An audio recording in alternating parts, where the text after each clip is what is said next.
మనుషుడెవడో కట్టలేని ప్రాకారములు, మనుషుడెవడో వెయ్యలేని అడ్డులో నిస్సహాయంగా నిలిపోతుంటే, పవిత్రంగా పెంచిన నా కొడుకులోనేనా ఇన్ని అవలక్షణాలు వచ్చేసాయి? అల్లారు ముద్దుగా పెంచుకున్న నా బిడ్డ జీవితంలోకి ఇన్ని కష్టాలు ప్రవేశించాయి. కష్టాలు రాకుండా అడ్డుపడే ప్రహరీ ఉంటే బాగుండు కదా.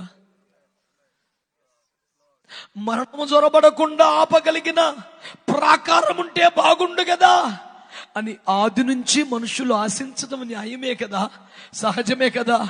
ఎక్కడ దొరకలేదు. అకస్మాత్తుగా సిలువ అనే ఒక బలిపీఠం దగ్గర ఆ ప్రాకారము తయారైపోయింది.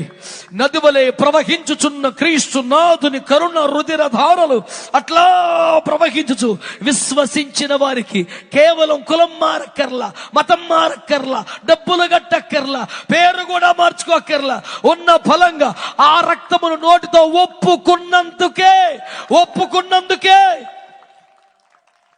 వారి చుట్టూ ఒక ప్రాకారం తయారైపోతుంది. ఒకరోజు